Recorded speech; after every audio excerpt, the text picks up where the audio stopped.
So I'm not the biggest fan of the DC animated movies. I find when they try to adapt certain comic book runs, it basically just feels lazy and like they're writing the coattails in the title alone. The ones recently I think about this doing is Superman, The Red Sun, and Batman Hush. Which sucks because I love the stories they're based on. They're just hollow shells of what made them great though. I think the last great adaptation is Flashpoint, and even that had its flaws. That's why I get pumped when I see things like Suicide, Hell to Pay, or Batman Ninja. Because oh my god, it feels like its own thing. But what I love about these movies is just the style of the films. Whether it be the music, the plot, the design, there's a lot of substance in it. It feels alive in its own thing. Yeah, Batman Ninja is a Batman film, but also feels like a steampunk samurai film, with awesome kick-ass sword fights. Suicide Squad Hell to Pay feels like a Dirty Dozen James Bond action film. But we aren't looking at these movies, but we're going to talk about something else today. The film style I want to break down is the recent DC animated movie Batman Soul of the Dragon. This is a superhero martial arts film, and I know what you're thinking. Oh my god, are we going to talk about another kung fu karate film again? Groan. Hell yeah we are, the kick-ass as shit, okay? And it's about Richard Dragon, Lady Shiva, Batman, and Bronze Tiger having to stop a snake cult from opening a gate that will unleash an evil snake god from the underworld. And there's more. And I'm being as vague as possible so I don't spoil the film. And when I do get into spoilers, I'll let you know. This movie, just like Suicide Squad Hell to Pay, feels like a love letter to the exploitation film genre. But it's also a love letter to Bruce Lee and Kung Fu cinema as well. An exploitation film is a film that attempts to succeed financially by exploiting current trends, niche genres, and lurid content. Exploitation films are generally low-quality B-movies. They sometimes attract critical attention and cult followings. Movies like Shaft, The Man from Hong Kong, or Surf Nazis Must Die. These films were cheap and over the top, but because of this, there was a certain charm to it. These films were so inspiring to people like Quentin Tarantino and Robert Rodriguez that they tried to create an entire movie series called the Grindhouse Movie Films, which tried to capture the charm of those films they all loved.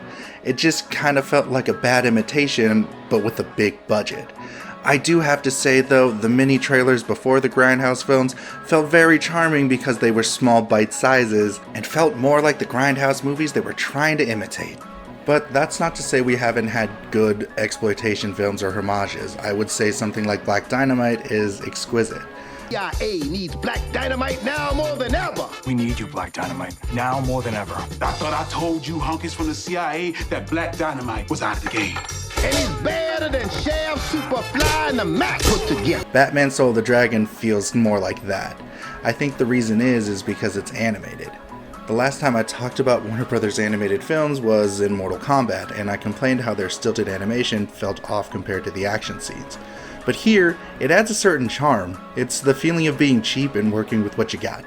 And it makes it really work. It makes you feel like you're watching an exploitation film. Because a lot of the actors in exploitation films seemed either really stiff because they were bad D-list actors, or over the top because they were bad D-list actors. Now, let's talk about the dialogue. When making a modern exploitation film, I think that a lot of the dialogue is overdone because of the fact they're trying too hard to imitate it instead of having it come natural. Like, take this scene from Planet Terror. Before you quick, termites nest in caves on the Afghan border. Me and my men, walking around with our dicks in our hands, our balls in our throats, looking for America's most wanted. Bin Laden. Yeah, for once, our intel was right on the money. I come around a corner, damn, there he is, looking me right in the eyes. Wait, you killed Bin Laden? I put two in his heart, one in his computer. So that was you. When I watch Soul of the Dragon though, it makes me realize I think that this over-the-top dialogue works because again, with that stilted animation, it looks like they're playing it off serious, but not too serious. Also, everyone working on it, from Kelly Hu as Lady Shiva to Michael Jai White as Bronze Tiger, sounds like they're having a lot of fun with it. Like, take this line from Kelly Hu. Came home, started to teach. Help these kids like O-Sensei helped me. I forgot all about Cobra. You did the right thing. Did he? Shiva. If he had slit that little bastard's throat, none of us would be here. He wasn't innocent. So was Hitler once upon a time. But give me a time machine and I'd toss his bassinet into a volcano. The plot of Soul of the Dragon also has high exploitation vibes. It starts off as you think we're going to be on this karate James Bond story, but then soon takes a weird ass left turn and becomes a story about snake cults and a magic sword. My favorite part of this is the outlandishness of this film. Again, for most people it would be off-putting because, well, it feels disjointed, but because it is trying to emulate an exploitation film, it comes off at least kind of natural. One scene was them fighting a shit ton of ninjas in a club,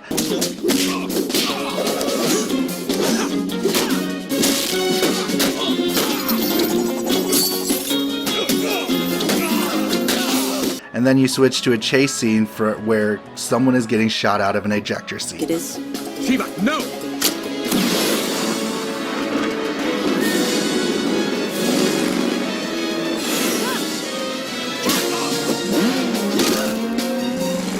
It's stuff like this that makes it so much fun because all these twists and turns feel like you're slowly showing off the true story. The villains are the ultimate exploitation film villains. They're like snake Nazis, and the intro to the villains is he straight up kills a hooker while eating rats in his evil lair.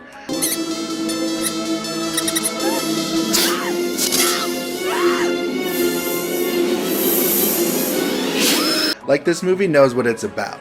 There is something really cool about another part of the style, and it's the music they use. It's disco funk, harkening back to blaxploitation films like Dolomite and Red Tornado. The music really helps set up the tone of this film with the intro credits. Like, look at this knockoff James Bond intro.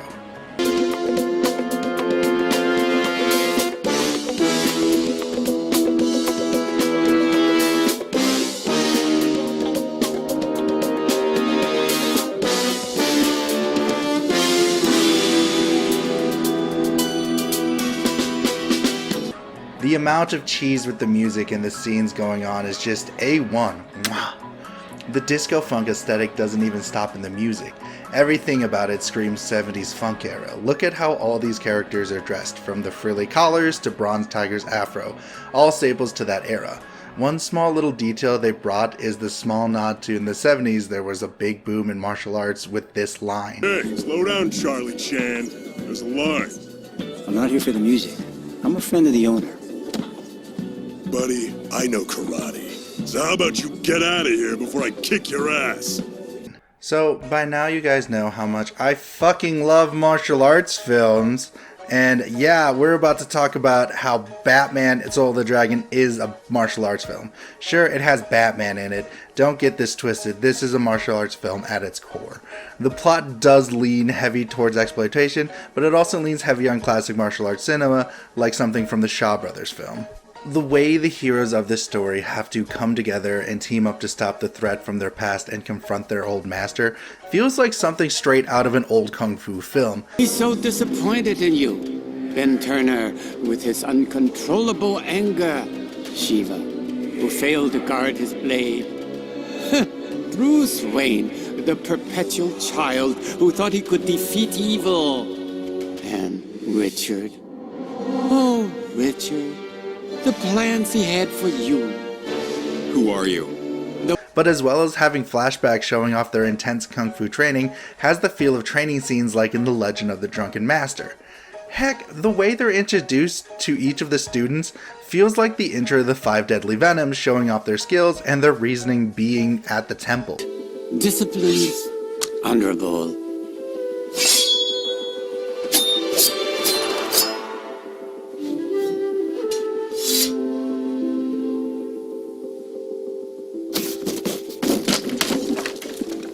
You can expect a speech from her at graduation. I thoroughly enjoy that each of the four main leads have their own style of fighting. Lady Shiva is a master with the sword, but also is skilled to hand-to-hand combat. Bronze Tiger unfortunately doesn't get to use his claws as much as he uses in the past, but his fighting style is more hard-hitting.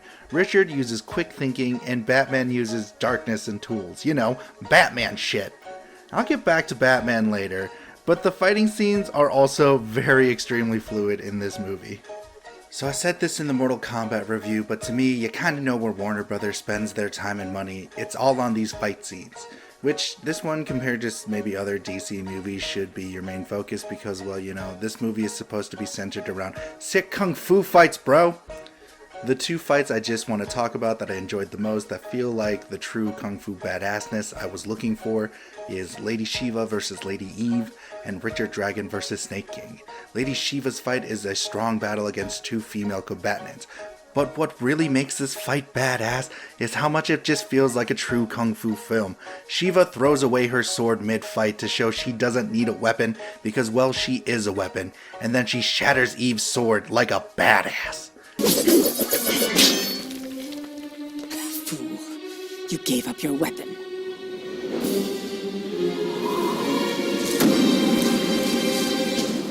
I am the weapon.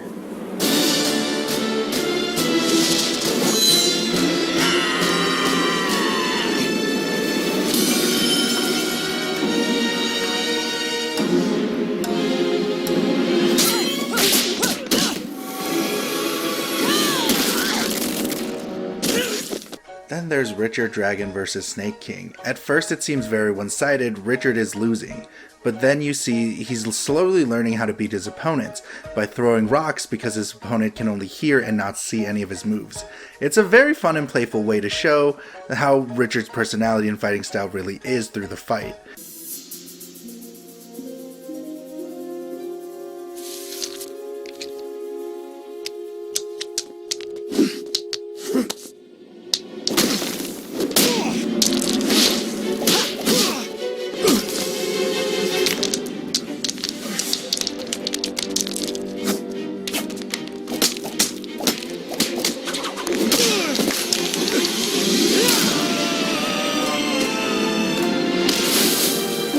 Richard Dragon is probably my favorite part of the movie, so let's go into the final influence to the style and feel of this film, and that's just Bruce Lee and his movies in general. One of my favorite things about this is that they were able to flip the script on the character of Richard Dragon, who in DC Comics is what I guess would be the Iron Fist of that universe. He's just some white dude who's the master of Kung Fu and Chi energies. But here he's Asian, modeled after Bruce Lee himself, from his visuals, personality, and fighting style. The question now we have to talk about real quick is, was it okay to change the racial identity of a character who was predominantly Caucasian? I mean, when you look at Richard Dragon in the comics, he's a ginger-haired white dude, and now turning him Asian, does that change anything? In a sense, I would say no. There might be a little bit of controversy, I guess, to purists of the comics, but I think this makes a lot more sense, and to be honest with you, the research I did on Richard Dragon before this kinda does make him feel like he was supposed to be this Bruce Lee-like character anyway. The other way you see the influence of Bruce Lee is just in subtle hints and in small things. The intro logo to the Warner Brothers animation logo looks just like the Warner Brothers logo looked like when Enter the Dragon, the only American-produced Lee film from Warner Brothers, came out. I know many people wouldn't have noticed this tiny minute detail, but you can tell they really wanted to show homage to something that was important to them, and that was Enter the Dragon for this movie. And of course you get all the Bruce Lee staples in his fighting, the obligatory 1-inch punch scene, and the jumping on the dude's chest scene and twisting. Unfortunately, we didn't get nunchuck scenes, which kinda sucks because they deadass had enemies who used them. And no, Richard Dragon was not what's-hawing any dudes like Bruce Lee did in Fist of Fury.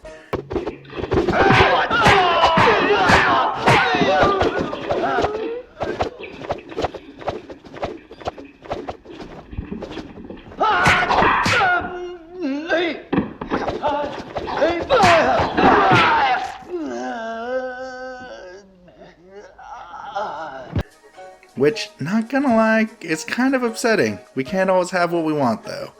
But my favorite subtle nod to Bruce Lee is that he's a smart fighter. If he doesn't have to fight, he won't. There's a scene where Richard is confronted by a bouncer. He walks with the bouncer to the back alleyway, assuming they're going to fight. When the bouncer goes into the alley, he then closes the fence door and locks him in. Look at this, you little...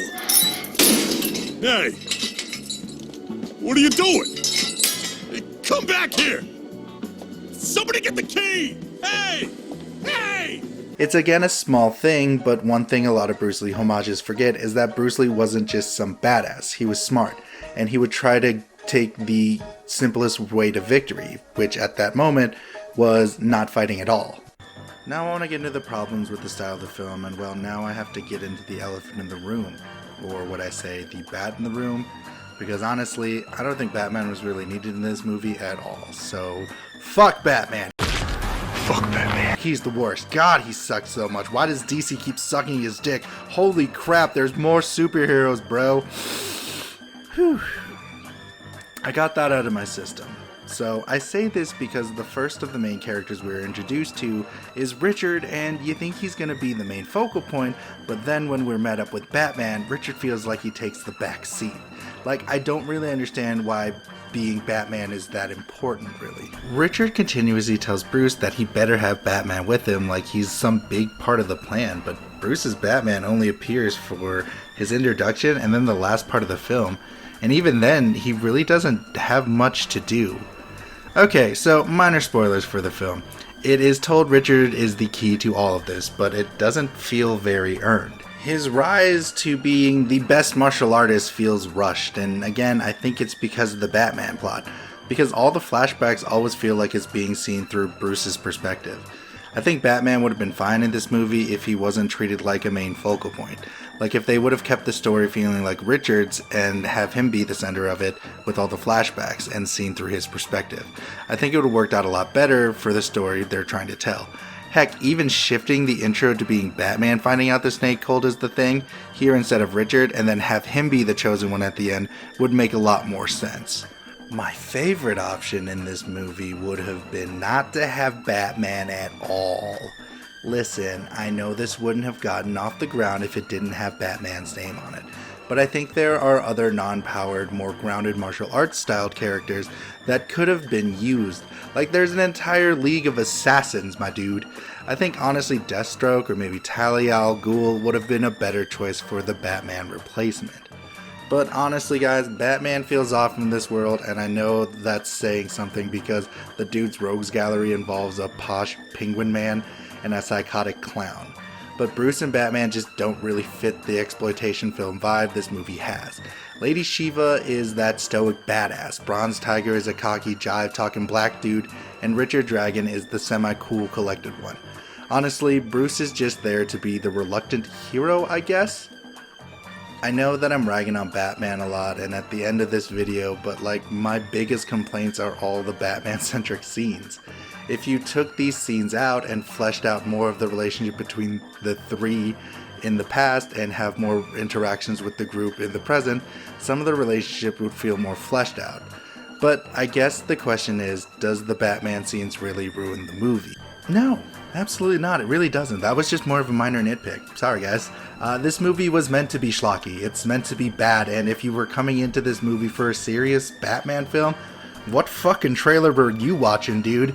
This movie gave me everything I was expecting, which was just dumb karate fights, jive-talking dudes, and jazz funk music, but then added some weird-ass mystical shit that when I first saw I was like, alright, fine, you already have me sold. I don't think this is a perfect film, and I wouldn't even consider this a really good movie I could recommend to just people in general. But what I can say is that this movie's style of being a love letter to over-the-top kung fu and exploitation films have enough substance to keep me interested. And so that's why I think Batman Soul of the Dragon is a pretty dang good film. Hey guys, I just want to thank you for watching the video. You should follow me on Twitter to see what I might be working on, as well as my really dumb jokes and hot takes. If you want to help support me, you can always do it on Patreon. Both of these links are down below. If you like this video, give it a like and share it around to people, and subscribe to my channel for more videos like this. Like always, my dudes, keep on keeping on. Whatever you're going through, you've got this, cowboy. Pew pew.